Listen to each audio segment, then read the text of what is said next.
Niti Ayog with me, right beside him, MD and CEO of ArcelorMittal, also sit right beside me. And of course, our Anil, MD and CEO of Greenco, subsidiary of GIC Singapore. Lovely to have you also with us. And Ms. Florence, Executive Vice President, Dassault Systems. And of course, Mr. Richard Threlfall, Global Head of KPFG Impact. And ladies and gentlemen, it's wonderful to share this dais on this platform of transition into a decarbonized economy. I'll just make the opening remarks and then I'll have the rest of them take lead and speak on the subject. The most important part in this particular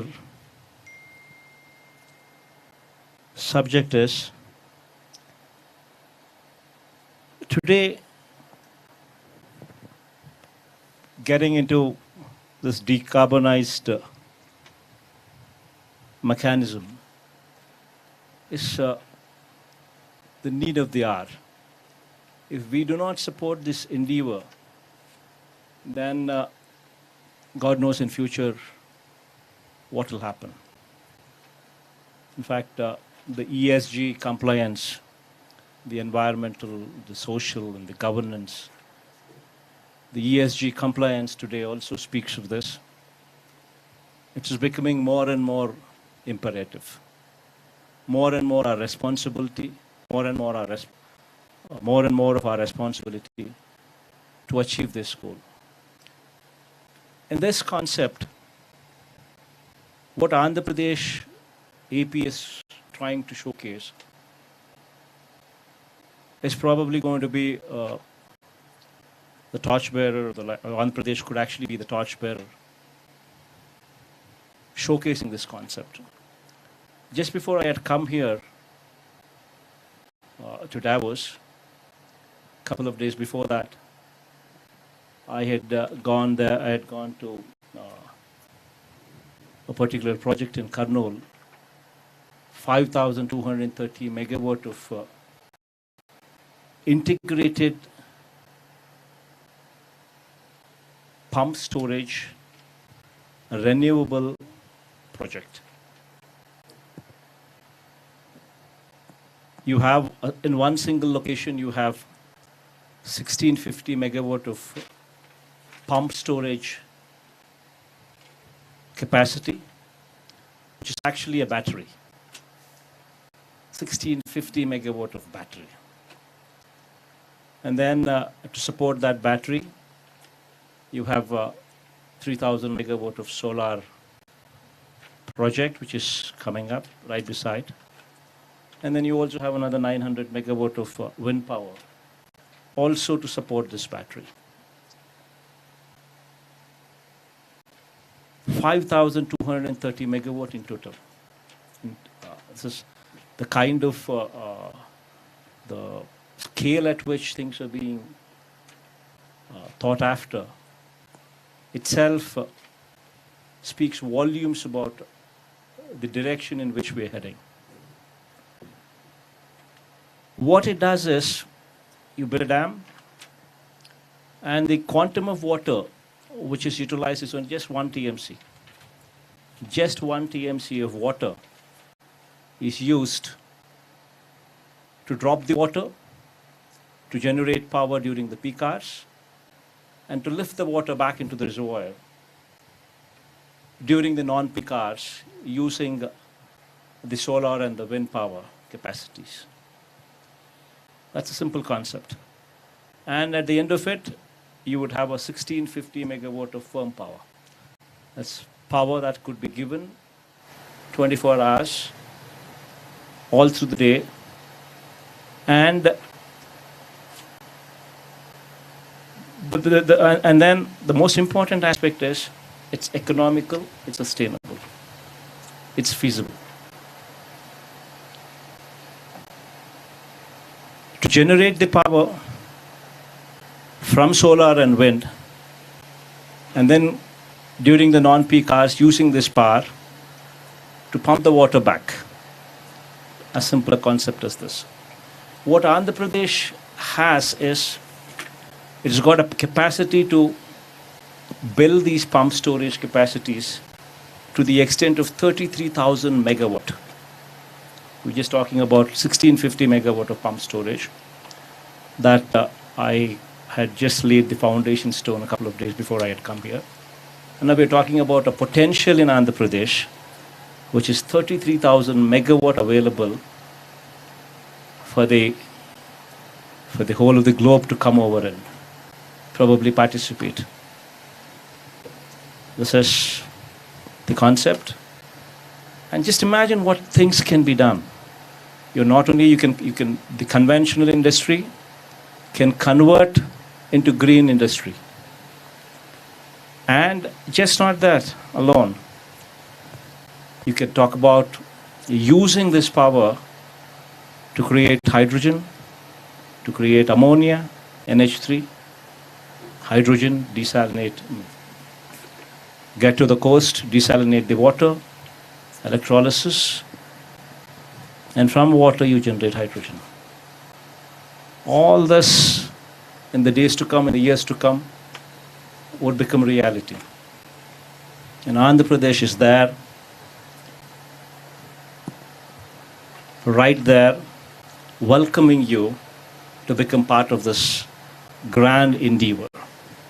I think I'll just pass on the mic for the panelists to take over, and probably they would throw more light, better light, hopefully.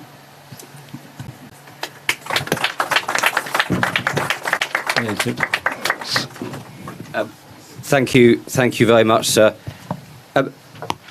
May I just invite us all to just concentrate our minds for a moment. In 7 years, 1 month and 28 days from today, what happens? What is predicted to happen? In 7 years, 1 month, 28 days from today. I shall tell you, on the current trajectory of the world's carbon emissions, that is the point at which the world is predicted to cross the 1.5 degrees threshold of global warming over pre-industrial levels. And amongst the effects of that include 1.7 billion of the world's populations being exposed to the sort of extreme heat temperatures that India has suffered over the last month. And it also is the starting point of the world losing control of the ability to manage climate change. So we don't have much time, and I really welcome the fact that we have this panel discussion to talk about what we are collectively able to do and what in particular can be done in the state of Andhra Pradesh, but also to tie it in, as you've said, sir, to the opportunity for jobs, the opportunity to build a green economy. And therefore it is something that, whilst maybe the end point could scare us if we don't act, in the meantime I think we should be super excited about what we can achieve. So if I can now move into the panel discussion, what I'm hoping to do, time may prohibit it, but what I'm hoping to do is that we can have a discussion about the decarbonisation policy journey of India generally, and take that back to the state. I might start with your good self, Avatar, to kick us off on that. I want to get in specifically into the topic of green hydrogen, where I know a number of the members of the panel have something to contribute as one of the leading technology opportunities in the space. And I'd quite like to round it up by talking about the policy environment that can be afforded, whether that's at a federal or a state level, in order to crowd in the investment that will really power that transition and that green jobs economy. So that's the plan. We'll see if we stick to it, and if there's any time at all, we'll come to some questions in the audience too. So Avatar, if I may start with you, Avatar. Prime Minister Modi has talked about this plan to reduce by 1 billion tonnes the carbon emissions from India by 2030. Now, I don't know what percentage that represents, but it's a huge chunk of what the world needs to do. And can you just paint for us a picture, if you may, about the sort of the totality of India's commitment to decarbonisation and the key levers that the Indian government is trying to pull to accelerate that journey? So, India is not responsible for the carbonization in the world. India's per capita consumption has been extremely low. But India will have to be the only country in the world, and probably the first country in the world, to industrialize without carbonization. Our perspective is that this is not a challenge. This is a massive opportunity. And the challenge is that India is producing renewables at about 2.7 cents per kilowatt hour. That is about roughly 1 rupee 99 paisa per kilowatt hour. It is the only country in the world which has met its NDC targets, which were committed at COP21. None of the G20 countries achieved it other than India. The challenge is that India must bring down the cost of renewable from 2.7 cents per kilowatt hour to almost its half, that is 1.35 cents per kilowatt hour. Then crack water, produce green hydrogen, and become the center of the world for green hydrogen. The cost of green hydrogen is roughly around $4 to $4.25 per kilogram. Our challenge is to bring it down to about roughly $2.25 to $2.5 per kilogram by 2025 and bring it down to $1 per kilogram by 2030. This would mean that you keep enhancing your renewables to massive scales at lower prices, because in the cost of green hydrogen, 70% is renewable, 10% is the cost of electrolyzer, 20% is the balance of plant. Therefore, if you keep doing renewables, you will end up with the duck curve, which is what California faced. Its power grid could not manage so much of renewables. So you have to do 24/7 green power. And the best methodology for that is that what the Honorable Chief Minister in his very dynamic fashion said, that you have wind, you have solar, you have pump storage, and then use that to crack and produce green hydrogen, which will be the cheapest form of green hydrogen. Now what Andhra has done, 1650 megawatt of pump storage with solar and wind is the biggest of its kind in the world. And if Andhra is able to do this to 23,000 megawatt, that means that India will become the center of decarbonization in the world. And that is what Andhra holds a model for the rest of the world in terms of decarbonizing your economy.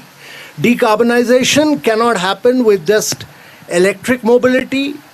It cannot happen unless and until we understand that electricity is just 18% of energy.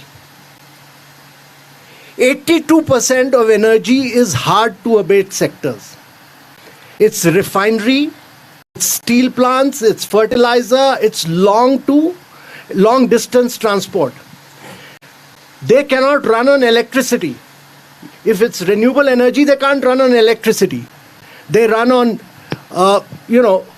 grey hydrogen, or they run on fossil fuels, or they run on coal. So you have to make 82% of your energy, which is hard to abate sector, green. And the hard to abate sector can only be made green with green hydrogen. And that is the challenge before the world. What has the International Shipping Organization said? 50% of shipping must go green. What has Japan said? I'm going to be the biggest importer of ammonia. What has Europe said? That we'll put border taxes by 2026. So whether we like it or not, fertilizer will have to go the ammonia route. Steel will have to go the green route. Shipping will have to go the green route. What is the answer to that in the world? That's green hydrogen. And that is where Andhra has taken the leadership under the leadership of the Honorable Chief Minister.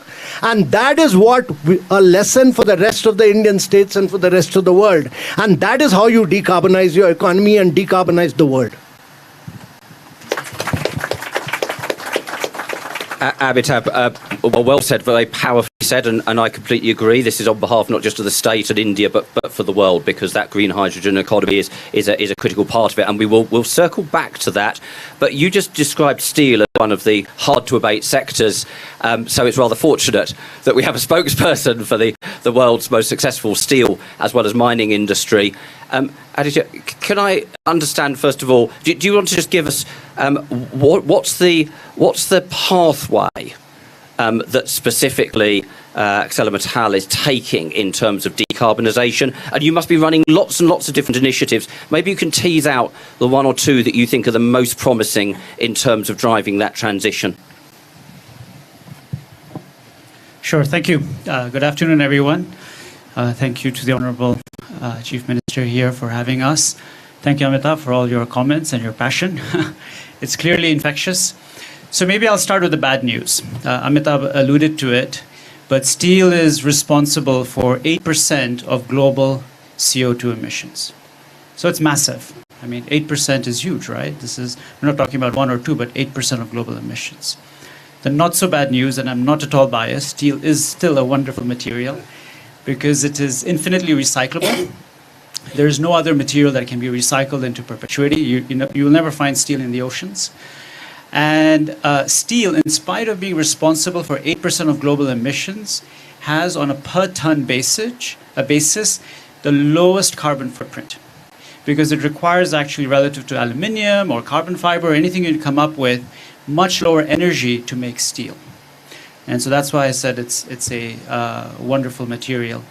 And so 8%, why? If it's low carbon, it's just because so much of steel is used. So much of steel is used in anything you see, whether it's your car or this building or your washing machine or even your champagne bottle, the cork is made from wire of steel. The good news is that steel has a way to decarbonize, and we can make green steel. And at ArcelorMittal, we're selling green steel as of today. We're selling about 60,000 tons of green steel in Europe. In the next 2 years, we'll hit 600,000 tons of green steel. And how do we do it?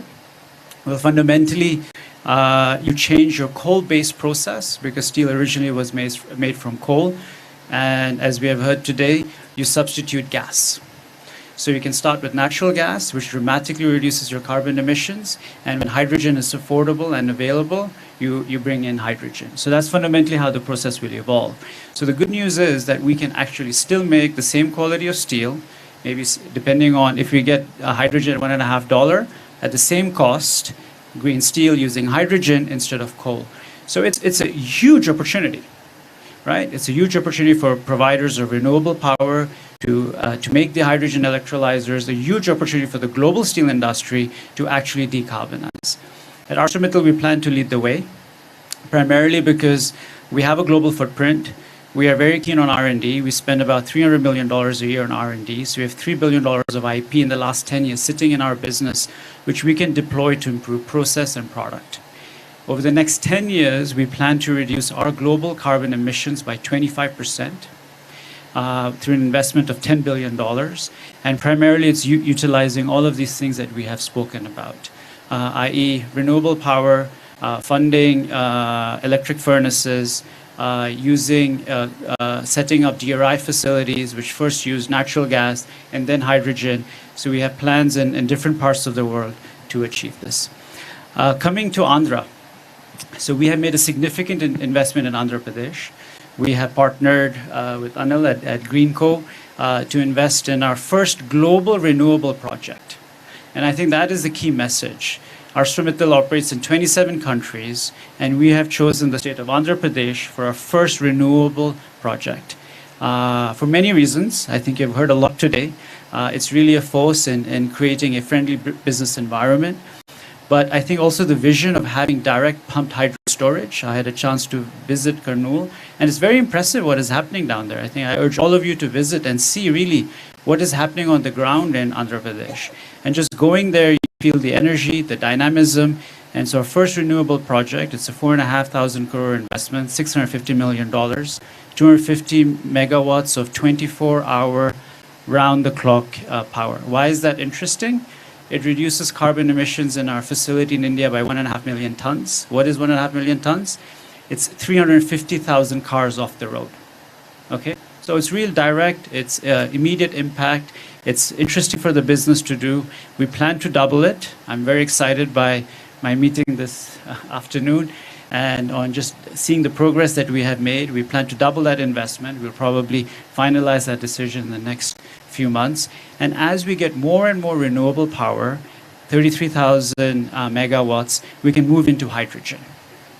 Because if the power is low cost, the hydrogen becomes low cost, it's cost effective for the steel industry to utilize. And the demand is significant. So I think we're all off to a good start. I think there are tremendous ingredients available in Andhra, the whole ecosystem in India, and we can really lead the way in terms of decarbonizing not only the Indian steel business, but also use some of that knowledge, maybe export some of the hydrogen to other parts of the world.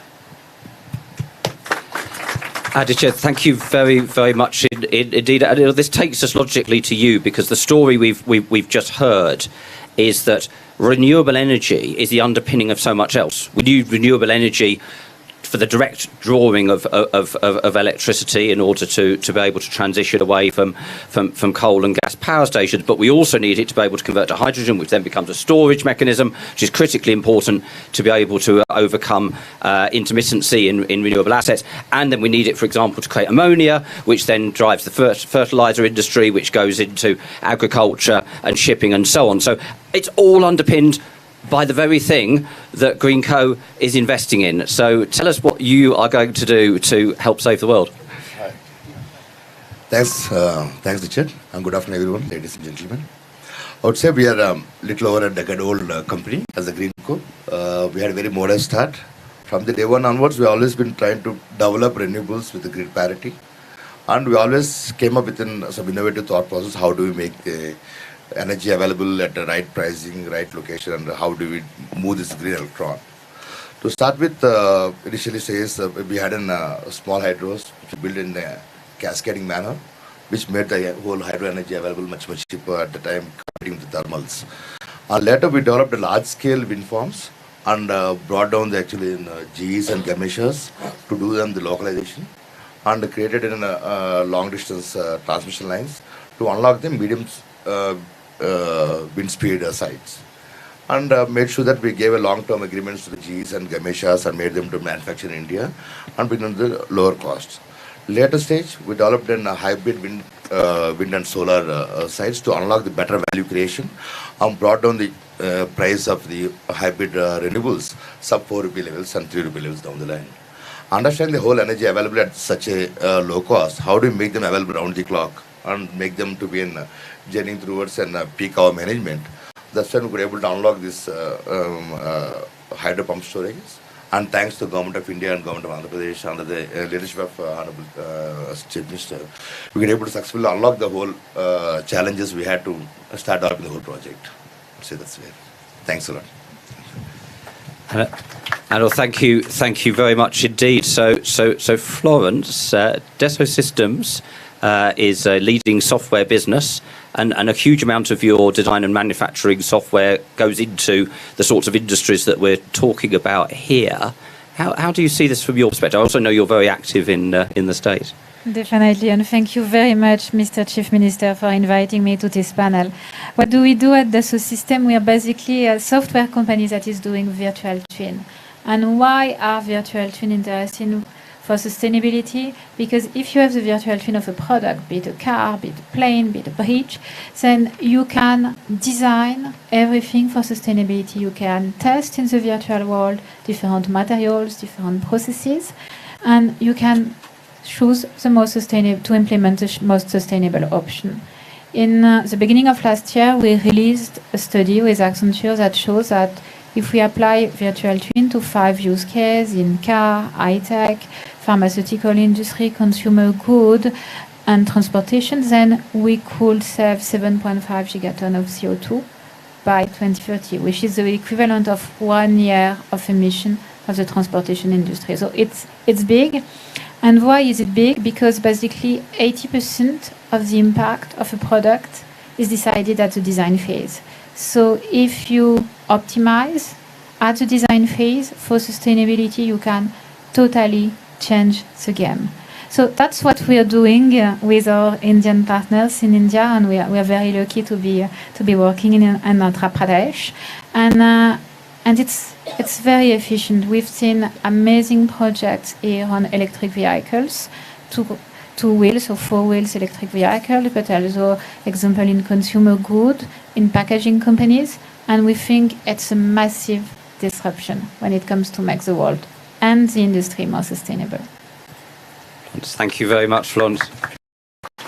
So we actually have plenty of time. So I'd like to cycle back and come back to a few of the points that have been made in the opening comments, and we may well have some time for some questions. So if you have a burning question and you want to in a few minutes wave very, very clearly at me, we will try and bring you in.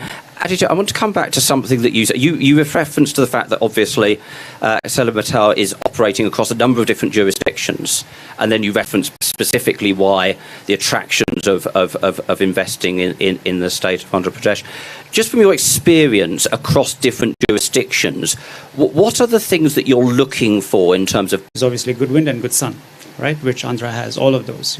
Ease of doing business, land availability, pump storage. For steel, it's a different it's different dynamics. For the steel industry, I think the most important is to have a level playing field. Okay, so we want to compete with other steel companies which have the same imperative to decarbonize, because fundamentally, as you decarbonize, your cost is going to rise.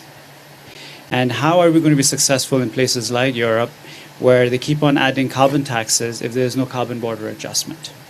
Because then what is going to happen is steel companies will not decarbonize and export their steel into Europe, and we will not be helping the environment because steel companies in Europe will shut down.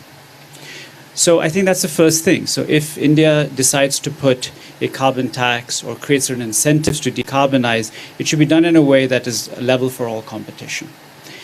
The other option, if you don't create a level playing field, is to stimulate green demand, green steel demand, right? And there are many ways of doing that. Through regulatory support. So does automotive need 25% of all their steel? Should it be green? When governments put out bids for infrastructure, is there a mandate that it needs to be made through green steel? So you need market forces to create the demand, because as you heard from me, we have to spend $10 billion. And steel is capital intensive, steel is highly cyclical, steel is not the most profitable business in the world. Without a level playing field, without creating either regulatory support or market forces for demand, it is not obvious for the steel industry to decarbonize. I mean, these technologies are there, but it's not like these technologies were invested last year. They were there 10 years ago, 20 years ago. But fundamentally, moving away from coal to gas or to hydrogen is more expensive. And so what are the incentives or the policy framework to make that feasible? We believe that governments are acting in that direction. So we see strong policy support. And so if you look at our $10 billion investment, we have already announced $6.5 billion, excluding the renewable in Andhra. And that's really in Spain, in France, in Belgium, in Germany as well, and in Canada. We are very impressed with what the Canadian government is doing. And so those are the first 4 jurisdictions in which we have started our decarbonizing journey. That's super. Thank you very much. And I spend a huge amount of my time in the company of infrastructure investors, and indeed in a conversation only last week, which was specifically around the hydrogen economy. The infrastructure investors were saying the challenges here are we don't have a whole market for it yet. So it's isolated investments in different companies and countries, and they're worried about the technology risk still. So the sorts of underpinnings that you're talking about, I think, are really critical. Amitabh, if I can come back to you, I mean, you've had a distinguished career in the Indian civil service. You probably know better than almost anybody how to incentivise things in an economy. What's your reflection on what are those real levers that are going to accelerate and support the sorts of investments that Adish is talking about? So my belief is that companies which do not go digital, which do not go green, will find it very difficult to survive beyond 2026. And actually, if you look at the trend in the last 2-3 years, only companies which have gone digital and gone green, they have attracted valuation, they have attracted investments. So if you don't want to go bust, then the only way is to go green and go digital. And actually, it's remarkable. I mean, I have known ArcelorMittal. I know Aditya's dad, who's one of the most dynamic entrepreneurs in the world. And his son is equally, he's even more progressive to think about green growth. And he laid out his vision for this. And I've known Anil for some time recently. He's like a cowboy in the world of energy. He's a disruptor. He's a disruptor, and he's actually, he's the kind of disruption he's bringing in and the kind of size and scale he's bringing in is unparalleled. And it's all being done under a very dynamic chief minister. And the chief minister is providing that vision of doing this, of solar, wind, pump storage, all in the state of Andhra Pradesh. Because Andhra is one state which has the ability to do renewables, it has the ability to do wind, it has the ability to do pump storage, which no other state has. So you can be the center of the world today. And what the government of India is doing is to create the right policy framework. It's come out with a policy framework where it's laid down the same policy incentives for green hydrogen as it has for renewable, that when you transmit power, there'll be no wheeling charges, etc. A whole range of policy measures have been announced. The hydrogen mission is being announced. And we are very clear that by bringing in size and scale, we'll bring down the cost of green hydrogen. This is an opportunity, not merely for Andhra, it's an opportunity for India. Quite often, we do small things and we don't do, the transition phase is very time-taking. And therefore, we lose this opportunity to be a global champion. It's important to understand that India is climatically blessed and Andhra is climatically blessed. And because it is blessed, the competition for that, there's no competition even from China as climatic conditions are concerned. China is not your competitor. The size and scale is only India. The only other competition in climatic condition comes from Middle East. Now, Middle East is already flushed with oil and gas. And therefore, India has the climatic condition. It is blessed. It has the wind power. It has the renewable power. It is possible for it to make itself the least cost producer by doing size and scale. That is important. Bring in size and scale. Once you've done that, and that is what this partnership is all about. To do 1650 megawatt of, pump storage is actually a lesson for everybody else at Davos. What you're talking about here is a lesson for everybody else at the Congress Center. That this is about a new world of tomorrow. This is about new technology of tomorrow. This is about transforming the world of tomorrow. Here. It's not we don't have time for incremental. This has to be completely transformational change. And the handshake that you've described between companies that have the innovation and the drive, but backed up by the support of public policies, I think is hugely powerful. And I'm going to hand it back to you. You've been talking about green molecules. And I'm just, you might want to just tease that out for the audience, but also I know that you're investing in the largest possible collection of solar and wind and pump storage, and it will be backed up by just talk to us about that particular reason to, again, invest in the state of Andhra Pradesh. But what's the green molecule piece? Just to start with, just to give a backdrop, sir, while whole India is well blessed with the climatic conditions for renewables, Andhra is especially blessed with an plateau terrain, hilltops, with an Eastern Ghats, and having combination of two river basins, Krishna and Godavari river basin, and having well integrated, well irrigation systems that enables towards developing such a large scale pump storage systems around in Andhra. And integrating these, I keep saying that at Greenco, our focus is how do we want to treat your green electron, and how low cost and how do we make it more effective to making it moving from right from the into the bulbs, into the wheels, into the chemicals. How do we make this green electron to move its journey is what we are trying to specialize ourselves and put our innovations in and around storage technologies, digitization, and making it bring AI towards and forecasting towards the right energy availabilities and matching with the grid demand systems. That was actually triggered us towards creating this hydrogen, green hydrogen through electrolyzer process. We partnered with one of the Belgium's a company called John Proctor to develop a 2 gigawatt scale of an electrolyzer manufacturing to enable towards a large scale green transition. Yet our first project is going to be in million tons of ammonia production per annum, which we're hoping that by 2025 we're able to bring that industrial scale of ammonia production levels, along with supporting various other industries to make them green, but trying to bring in multi-million tons of ammonia per annum capacities to export to the world. Thank you. Florence, back to you finally before I open it up for any questions from the audience. I hope that we'll have at least one or two.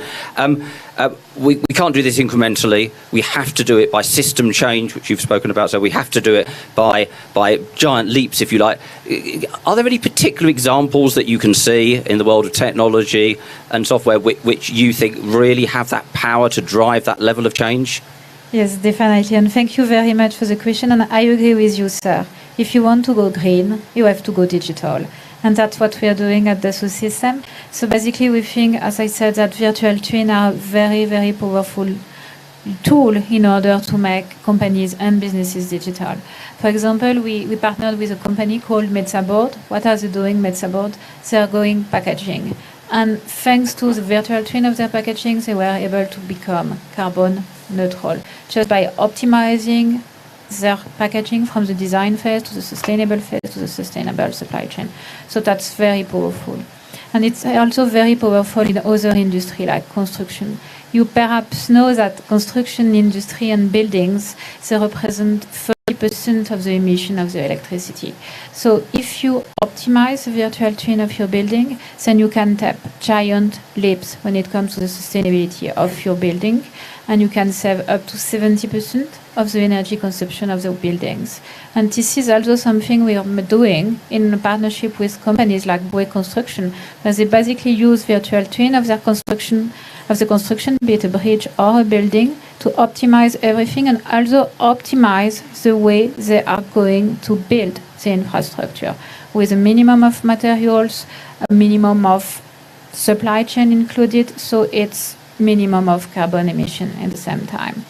And I also think that virtual twin can be super powerful when it comes to include renewable in a territory, because it's not so easy to include renewable. Of course, you have solar and wind, but you also have renewable, battery stored thanks to that can be done. But you have this system to work all together, and we are doing with some very important energy provider virtual twin of the system of a territory in order to make sure that with the increase of charging station, with the increase of electricity need in the territory, plus the increase of renewable, you still always have the electricity at the right time for every stakeholders at the territory. And if you do that at the scale of the virtual twin of your territory, you can run thousands of scenarios to make sure that it's always working. So I think these are giant steps when it comes to optimize everything and making a territory more sustainable. Florence, thank you very much indeed. We do have time for a question. Has anybody got a burning question they'd like to ask this panel? You, sir, right at the back. And if you can keep it really succinct in terms of your question, that would be super helpful.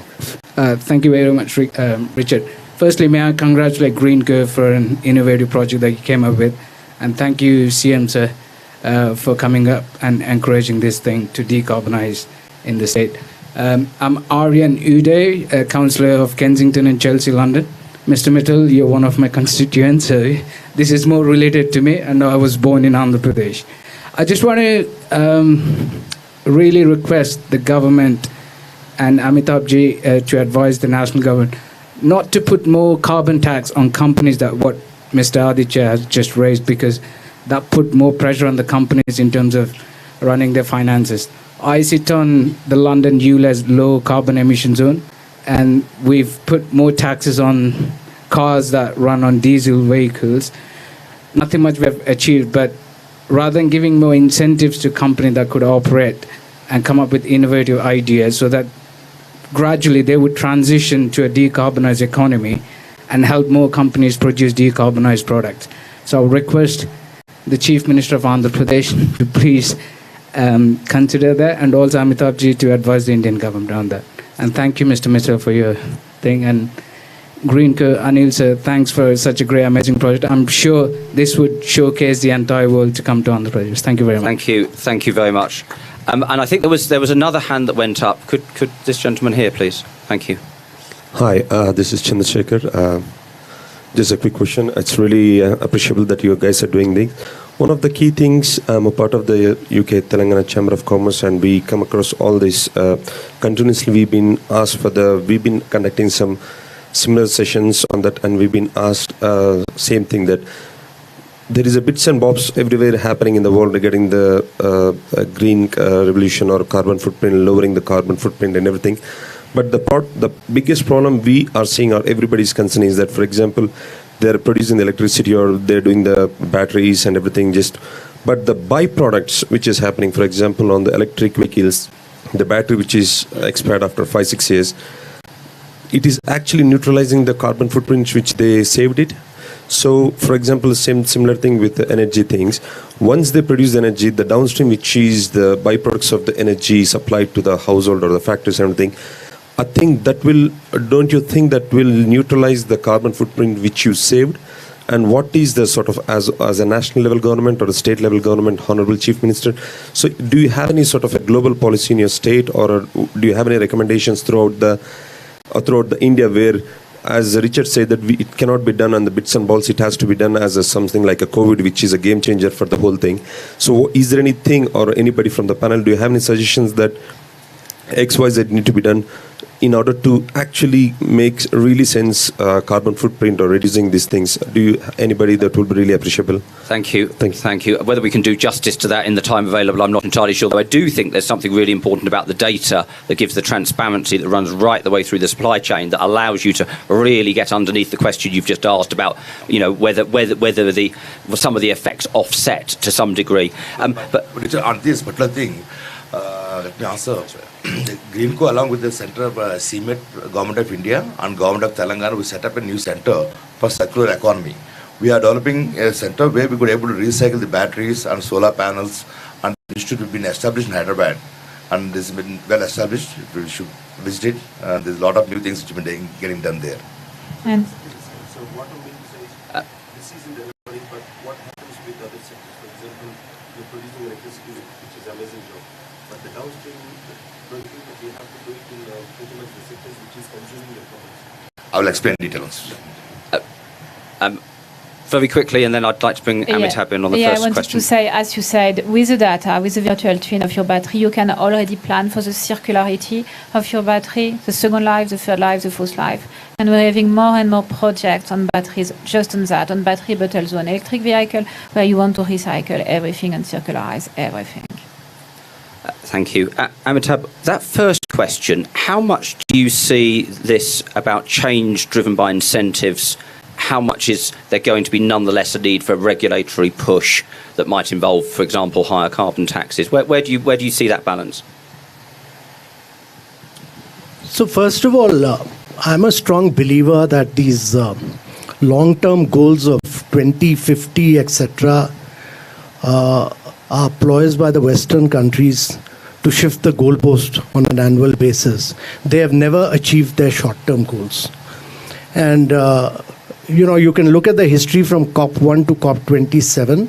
None of the Western countries have ever achieved their goal which they have committed to.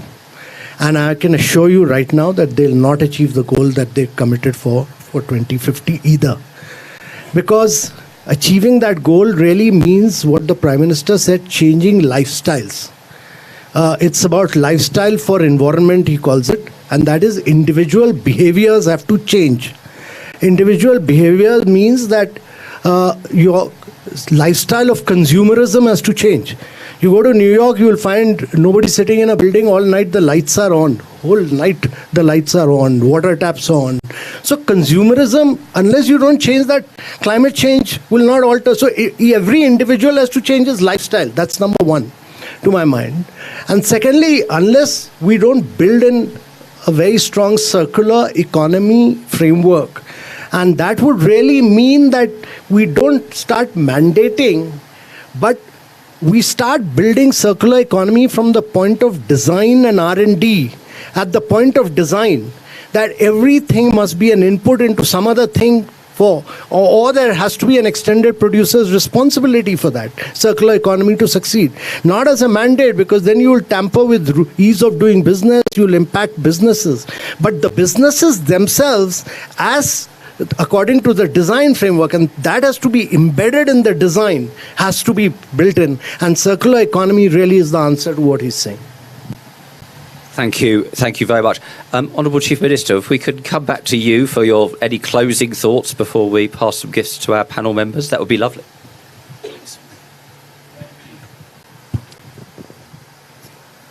In fact, the very fact that we're having a big debate on this, the very fact that we've taken a few steps to address this issue, understanding and realizing that we need to address this issue and we need to decarbonize it, itself is a huge leap forward. Going forward, what Andhra Pradesh is offering and what Andhra Pradesh is doing is setting a trend. One, it's showcasing a huge 5,350 megawatt integrated solar, wind and pump storage project together in one location. Itself is a huge showcase. And through this, and in this 1650 megawatt of pump storage, just imagine the size of the battery that we're talking about. And a battery without the ill effects of lithium or something else. Just the water to play around with. So this is something that is going to be the future for this entire globe. And Andhra Pradesh is offering a huge opportunity where we're talking about just not 1650 megawatt that is coming up, but a potential for anybody who is interested to come and join the bandwagon. We have a potential of 33,000 megawatt available. So this is the closing remarks that Andhra Pradesh is welcoming you. And anybody who's got certain passion for environment, wanting to think big, Andhra Pradesh is the state. Thank you all. Thank you, sir. So before you all rush off, the Chief Minister is going to give some thank yous to the panel members, and then if you would just stay seated long enough to allow the panel to escape the room, that would be much appreciated. Thank you. And can I just say on my own behalf a big thank you to each of our panel members, as well as to you, sir. Thank you.